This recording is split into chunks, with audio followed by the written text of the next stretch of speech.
तो CSC gate channel में आप सभी का स्वागत है और मैं फिर से आज आप लोग के लिए सेट 42 लेकर आया हूँ। दोस्त चलते अपने सेशन को स्टार्ट करते हैं। आपके स्क्रीन पे सबसे फर्स्ट क्वेश्चन दिख रहा होगा। बोल रहा है कि indirect mode and the indirect auto increment mode have which common operator in them. तो आपको यहाँ पर बताना है दोस्त कि इनडायरेक्ट मोड और इनडायरेक्ट ऑटो इंक्रीमेंट मोड में कॉमन ऑपरेटर क्या चीज़ को हम यूज करते हैं, कौन सा कॉमन ऑपरेटर को। तो कॉमन ऑपरेटर को हम लोग यूज करते हैं दोस्त @, ठीक है ना। जो @ का सिंबल है उसे हम लोग यूज करते हैं और ये ऑपरेटर आपका क्या करता है, रजिस्टर के लिए किया जाता है for the source register to transfer the data from one memory location to register. ठीक है, इसे हम लोग यूज करते हैं सोर्स रजिस्टर के लिए जिसमें डेटा ट्रांसफ़र होता है आपका मेमोरी लोकेशन से रजिस्टर में। ठीक है दोस्त, तो इसलिए हम लोग @ का हम लोग यूज करते हैं। नेक्स्ट क्वेश्चन नंबर 2 पे चलते हैं। क्वेश्चन नंबर 2 आपका बोलते हैं the situation where in the data of operands are not available is called. तो यहाँ पर आपका सिंपल सा आंसर हो जाएगा डेटा हजार्ड। तो data hazard are generally cause when the data is not ready on the destination side.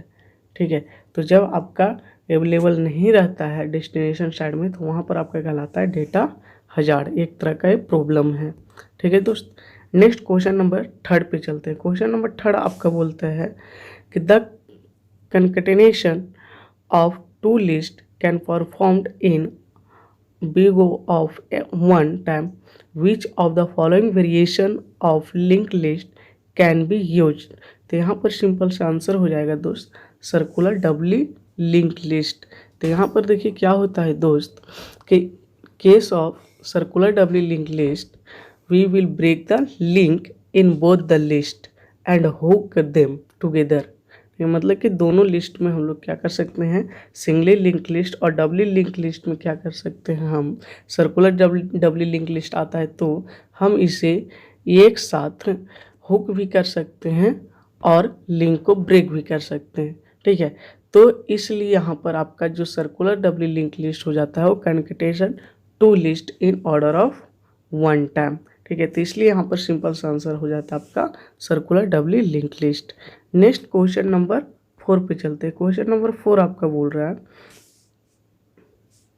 कि the expression 5 - 2 into a strict दिया हुआ है, इसको हम into -3 will be evaluate to -18 if. आपको बताने कि ये एक्सप्रेशन आपका इवेल्युएट -18 कर रहा है तो कब करेगा, इफ। तो यहाँ पर आंसर सी हो जाएगा strict is right associative and minus has precedence over strict. ठीक है, तो इससे क्या होगा कि आपका इवेल्युएट जब करिएगा तो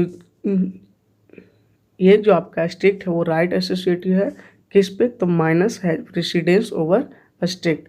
तो ये माइनस वाले वैल्यू को सबसे पहले इवेल्युएट करेगा और फिर स्ट्रिक्ट को बाद में करेगा।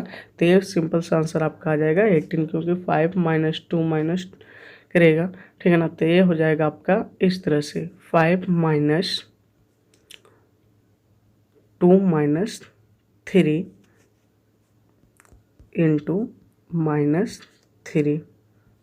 ठीक है, अब इसे इवेल्युएट करिएगा तो यहाँ से आपका आंसर आ जाएगा 16 6 इंटू -3।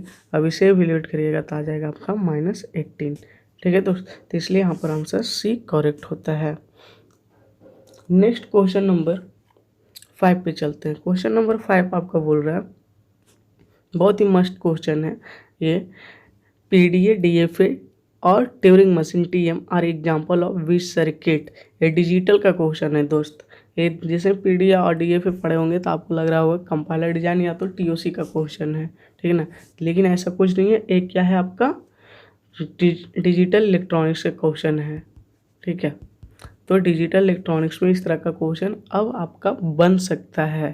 ठीक है, तो यहाँ पर आपको बताना है कि PDA DFA और ट्यूरिंग मशीन किसका एग्जाम्पल है। तो मैं बता दूं कि ये सारे चीज़ में आपका मेमोरी और फीडबैक का यूज होता है, इसलिए ये सीक्वेंशियल सर्किट होता है। ठीक है दोस्त, चलते हैं नेक्स्ट क्वेश्चन नंबर 6 पे। क्वेश्चन नंबर 6 आपका बोल रहा है include studio dot H int main.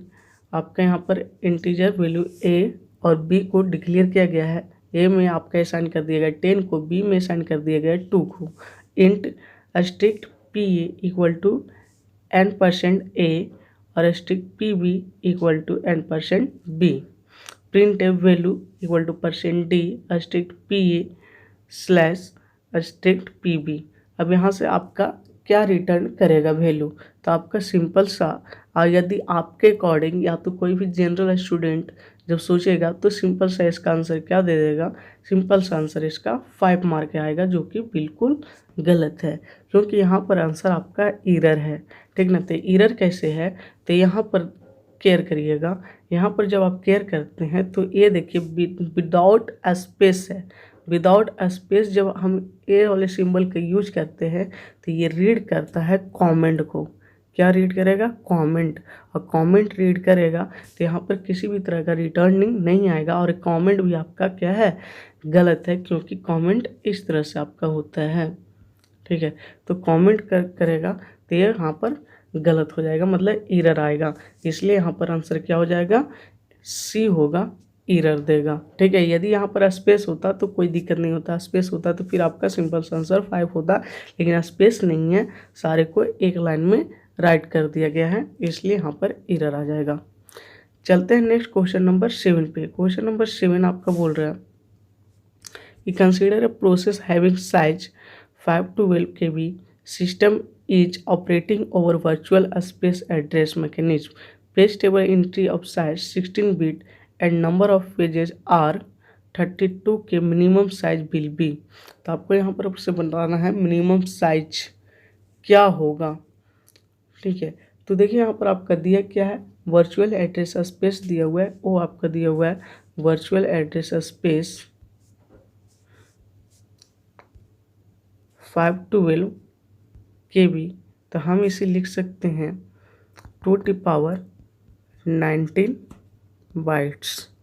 ठीक है, पेज टेबल एंट्री साइज आपका दिया हुआ है 16 बिट, 16 बिट दिया हुआ है, तो 16 बिट को हम लोग लिख सकते हैं 2 बाइट्स, बिट है तो 2 bytes.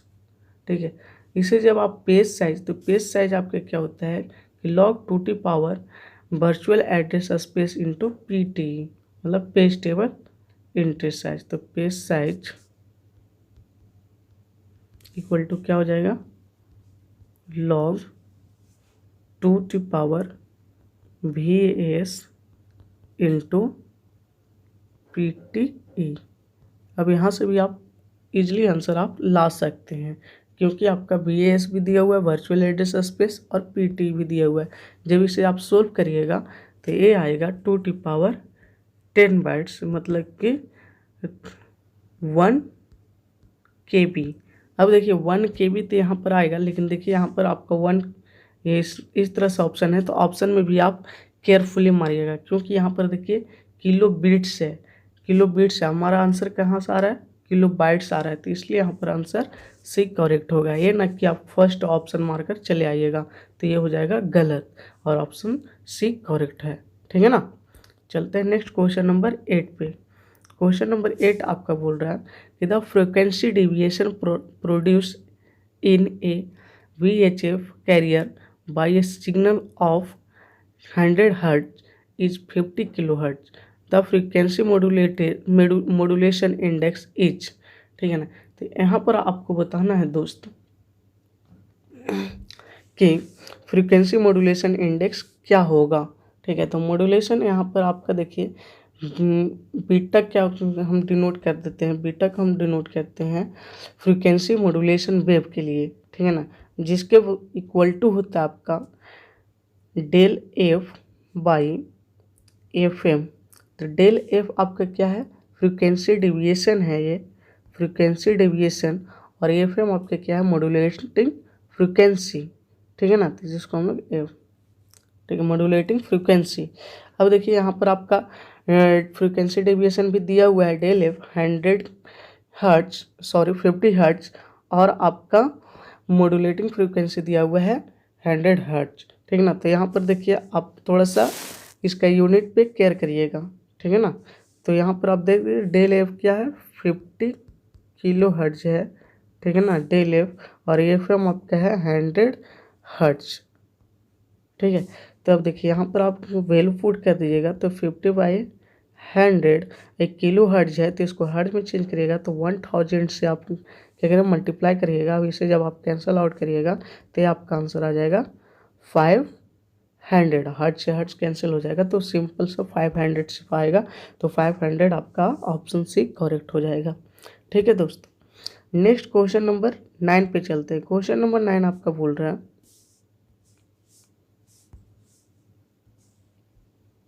Which of the following statement is correct. एक आपके पास स्टेटमेंट है 4 ठो, और इसमें से बताना है आपको कि कौन सा स्टेटमेंट सही है,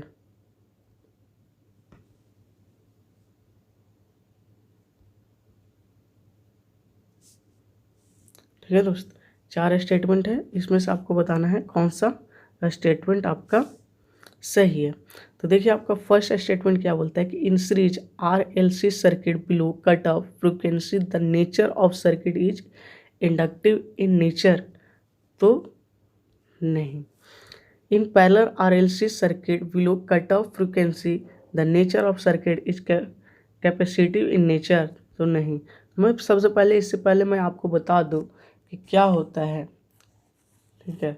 अब देखिए यदि सीरीज में आप देखते हैं, सीरीज RLC में यदि आप देखते हैं तो यदि आप F less than F note हो तो ये होता है आपका कैपेसिटिव, आप समझ रहे होंगे। F equal to F naught है तो ये होता है आपका रेजिस्टिविटी, ठीक है ना, रेजिस्टिविटी। यदि F greater than F naught है तो ये होता है आपका इंडक्टिविटी, ठीक है। अब इसी के जस्ट यदि पैरेलल में हम लेकर चले, ठीक है ना, यदि पैरेलल में, तो पैरेलल में क्या होता है कि ये इक्वल टू वाला सेम होता है और ये दोनों आपस में चेंज हो जाता है। मतलब कि F less than F naught है तो ये हो जाता है इंडक्टिविटी, और F greater than F naught है तो ये हो जाता है कैपेसिटिव। तो देखिए यहाँ पर सी में ऑप्शन यही बोल रहा है कि इन सीरीज RLC सर्किट एवं cut off frequency the nature of circuit inductive in nature, ठीक है ना। तो इसलिए यहाँ पर ऑप्शन सी करेक्ट होता है। चलते हैं नेक्स्ट क्वेश्चन नंबर 10 पे। क्वेश्चन नंबर 10 आपका बोल रहा है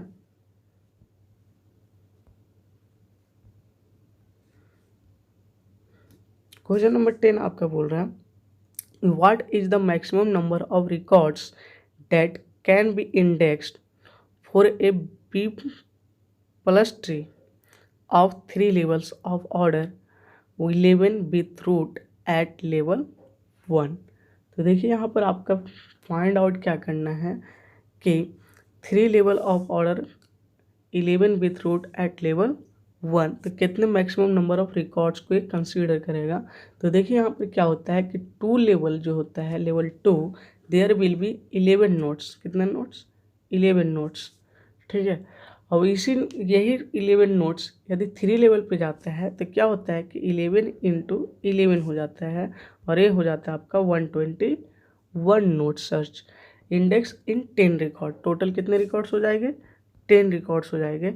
और यदि maximum number of records that can be index etch, तो मैक्सिमम नंबर ऑफ इंडेक्स कितना हो जाएगा 121 × 10 इक्वल टू 121 0, मतलब कि 1210 आपका आंसर आ जाएगा, ठीक है दोस्त। तो यहाँ पर आपका ऑप्शन डी करेक्ट होता है। इस तरह से आपका 10 क्वेश्चन समाप्त होता है। यदि आपको ये वीडियो अच्छा लगता है, आपके लिए हेल्पफुल है, तो वीडियो को लाइक करें, सब्सक्राइब करें, और कुछ किसी भी तरह का दिक्कत होती है तो आप कमेंट ज़रूर करें, ठीक है ना। Thank you.